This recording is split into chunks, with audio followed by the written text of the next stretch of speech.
बस ये जंगल का ही बियाबान जंगल चल रहा है अब। और केवल आश्रम में आने वाले ही यहाँ से आते जाते हैं। यहाँ एक महंत है लक्ष्मी नारायण कानपुर की तरफ के, तो कानपुरिया ही उन लोगों ने यहाँ रखे हुए हैं। और एक महात्मा भी थे मिले। महात्मा और सेवादार अच्छे हैं, यहाँ आश्रम भी अच्छा है, एकांत में है। और ये गाड़ियों का रास्ता इनने बना रखा है महंत ने आने जाने के लिए। उनने बताया ये जो बिजली के खंभे हैं इनको मत छोड़ना, बस बिजली के खंभों के साथ साथ चले जाओ, चवन ऋषि आश्रम पहुंच जाओगे। 1.5-2 घंटे का रास्ता है। नर्मदे हर। नर्मदे हर। संपूर्ण नर्मदा परिक्रमा देखने के लिए मेरे चैनल धर्म यात्री को सब्सक्राइब करें। मैया की महिमा अन्य लोगों तक पहुंचाने के लिए वीडियो को शेयर करें, लाइक करें। नर्मदे हर। जैसे ये धाराएं हैं, इनमें ऊपर जल है, थोड़ा बहुत रहता होगा, फिर वो सूख जाता है। नर्मदे हर। पानी तो चाहिए ना सबको, तो जहाँ जल होता है वहाँ जंगली जानवर आते हैं। ये भी कोई सूखी हुई धारा है, देखो बड़ा मनोरम। और पूरा का पूरा फॉरेस्ट का इलाका, पूरा जंगल है। नर्मदे हर। देखो यहाँ थोड़ा जल है, तो जंगल में इस तरह से पर्वत में है ना रिसाव रहता है जल का। वैसे भी ये सूखी जलधारा है, जो बरसाती जलधारा है, लेकिन जो नमी होती है वो बीच में कहीं कहीं निचुड़ती है, ऐसे ऐसे रहता है। तो जो जंगली जानवर है वो ऐसे स्थान पर पानी पीने आते हैं। और जब ये भी सूख जाएगा तब उनकी मजबूरी होती है मैया में जाके जल पीना या आबादी के नज़दीक जाना। देखो बम्बू,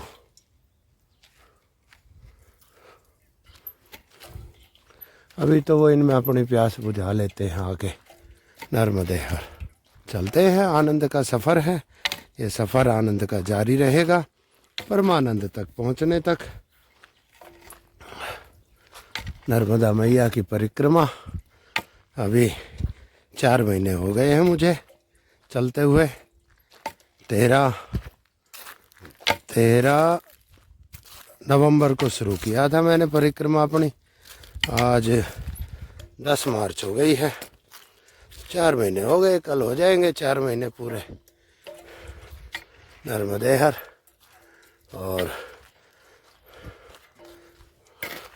कुछ लोगों की तो पूरी भी हो चुकी है, जिन लोगों ने मेरे साथ शुरू की थी, जो ना सुलपानी गए ना तीर्थ क्षेत्र गए। और 1-2 जो सुलपानी से होते हुए भी गए थे वो भी अमरकंटक पार कर चुके हैं।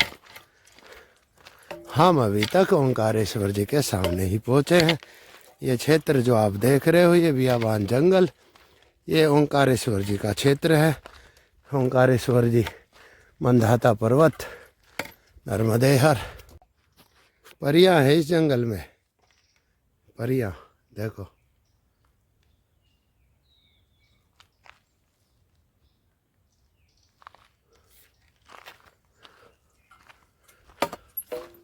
नर्मदे हर। ये क्षेत्र ही ऐसा है, ओंकारेश्वर जी का तीर्थ क्षेत्र। देखो परियां, ये परियां आ गई, देखो ओ देखो देखो 3, आहा परियां घूम रही है। और आ गई एक रंग बिरंगी परियां है, वो गई आगे आगे। नर्मदे हर। पूरे परियां स्वागत करती हैं यहाँ। वो बैठ गई आगे एक, वो चली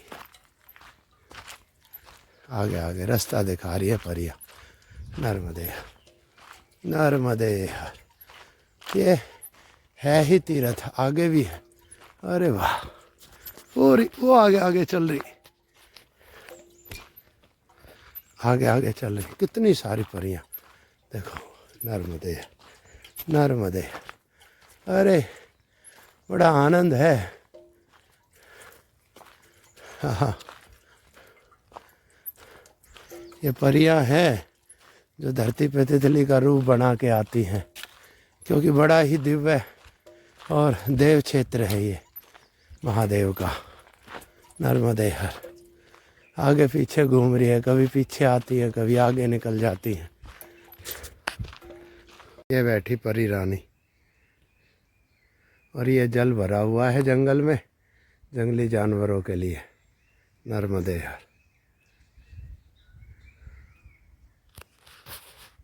ये परी रानी बैठी है। चलो परी रानी आगे बढ़ते। अरे ये देखो देखो देखो, मेरे चारों तरफ घूम रही है।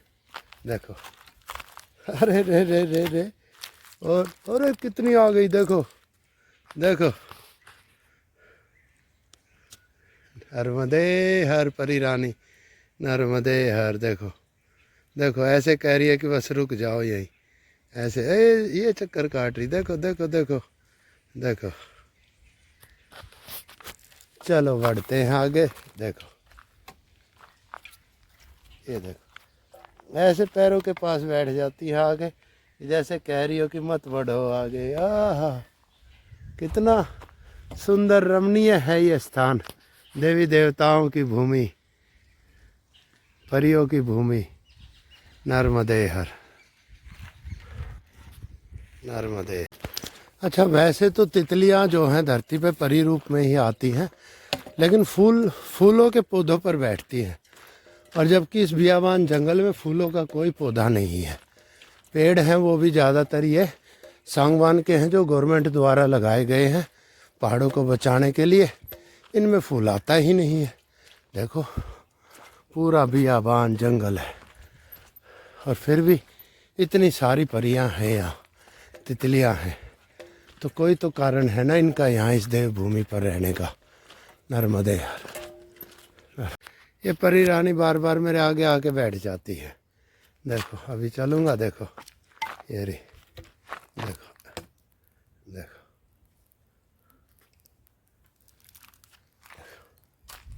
बार बार आगे आ जाती है नर्मदे। फिर बहुत पीछे से मेरे आगे आगे साथ साथ चल रही, कभी चारों तरफ चक्कर काटेगी, कभी आगे आगे बैठ जाएगी। नर्मदे यार,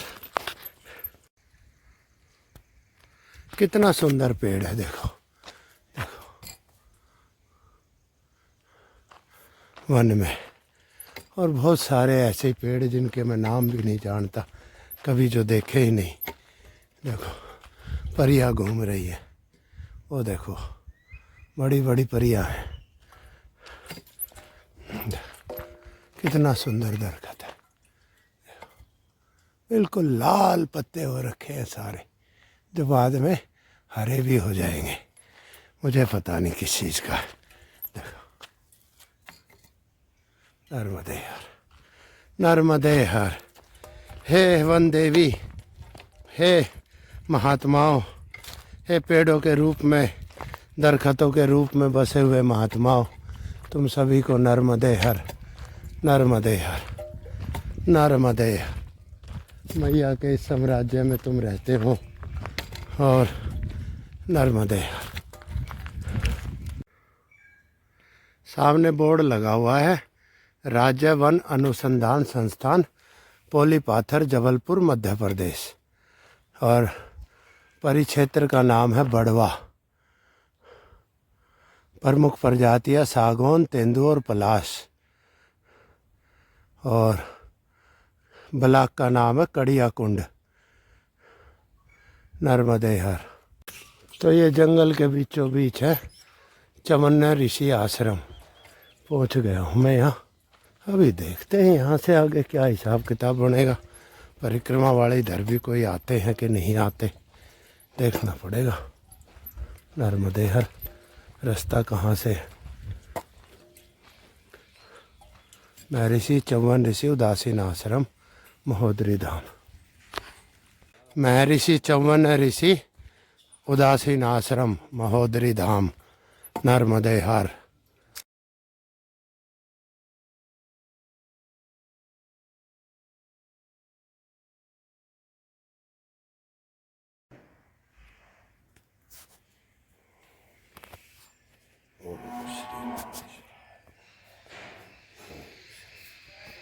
ओम श्री चंद्रदेवाय, श्री राधा कृष्ण।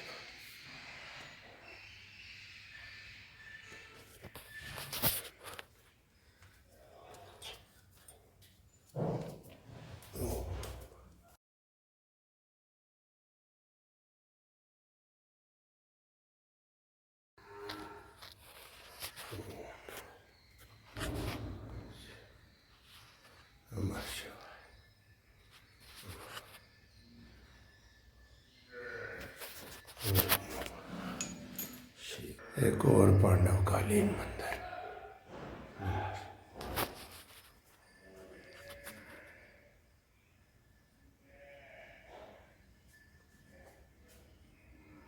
नर्मदे नर्मदे। और ये वो पवित्र कुंड है जहाँ अश्वनी कुमार और महर्षि च्यवन अंदर गए और तीनों समान रूप से और युवा बन के बाहर निकले, जो सुकन्या माता ने च्यवन ऋषि को बाद में पहचान लिया था। ये वो पवित्र कुंड है नर्मदे। ये मंदिर है महर्षि च्यवन। चारों तरफ इस बीहड़ वन में यहाँ महर्षि च्यवन जी का आश्रम था, तपोस्थली थी, जहाँ 10,000 वर्षों तक महर्षि च्यवन ने यहाँ तपस्या की और डिमक की बावी बन गई थी। नर्मदे हर। महाभारत के वन पर्व में अध्याय 21 श्लोक 21-22 के अनुसार लोमेश ऋषि ने युधिष्ठिर से कहा, यहाँ महातपस्वी भृगु नंदन च्यवन को राजकुमारी सुकन्या रानी के रूप में पत्नी के रूप में प्राप्त हुई थी। यहीं कुपित होकर च्यवन ऋषि ने देवराज इंद्र को स्तंभित किया।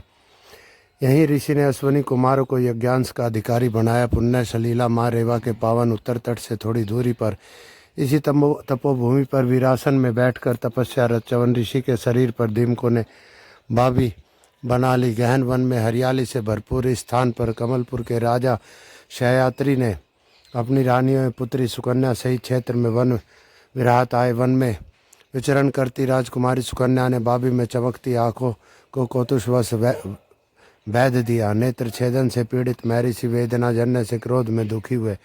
उधर देवयोग से राजा सैनिक आदि का मलमूत्र अवरुद्ध हो गया। सुकन्या ने राजा को नेत्र वैद की घटना बताई। राजा शयात्री ने सुकन्या सहित ऋषि से क्षमा याचना की तथा अंधत्व व वृद्धता की दशा में सेवार्थ राजपुत्री सुकन्या को ऋषि से विहार्थ अनुमति दे दी। विवाहार्थ एक दिन देववैद अश्वनी कुमार आश्रम आए और स्वयं सुंदर कन्या का सेवा भाव देखकर चिकित्सा द्वारा महर्षि को युवा व रूपमान बनाने का प्रस्ताव रखा कि चिकित्सा पश्चात ऋषि व अश्वनी कुमार हमरूप हो जाएंगे तथा सुकन्या को अपने पति के रूप में पहचानना होगा। ऋषि की सहमति व सुकन्या की स्वीकृति के पश्चात आश्रम स्थित कुंड में तीनों उतरे। एक मुहूर्त पश्चात तीनों समरूप युवा बाहर आए। साध्वी सुकन्या ने माता महोदरी की कृपा से ऋषि को पलक झपकते देखकर पहचान कर वर्ण किया। अश्वनी कुमारों उसे प्रसन्न महर्षि च्यवन ने राजा शयात्री द्वारा यज्ञ आयोजित करके उन्हें यज्ञांश का अधिकारी बनाना चाहा, जिससे कुपित होकर देवराज इंद्र ने वज्र प्रहात हाथ उठाया तो ऋषि के तपोबल से स्तंभित हो गया। एवं तपोबल और आवेश से उत्पन्न महानायक दत्तय को इंद्र के पीछे दौड़ाया तो इंद्र ने प्रार्थना पूर्वक ऋषि को शांत कर यज्ञांश देना स्वीकार किया। महर्षि च्यवन की साधना स्थली इस तपोभूमि पर स्थापित उनके इष्ट रूप शिवलिंग च्यवनेश्वर कहलाया।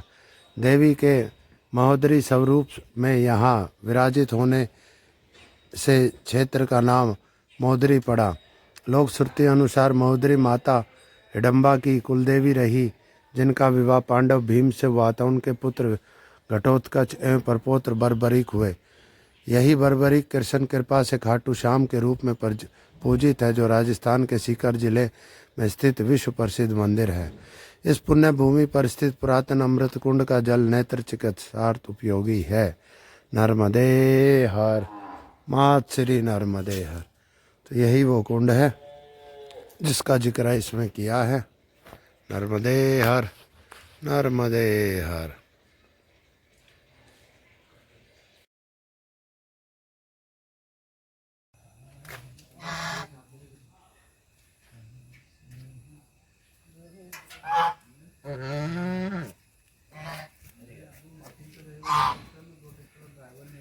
क्यों ये पंजाब नेशनल बैंक है ना जी, ये प्राइवेट है कि सरकारी है? ये अर्ध शासकीय है, शासकीय सरकारी में है, सरकारी में भी है, करवा सकते हो आप।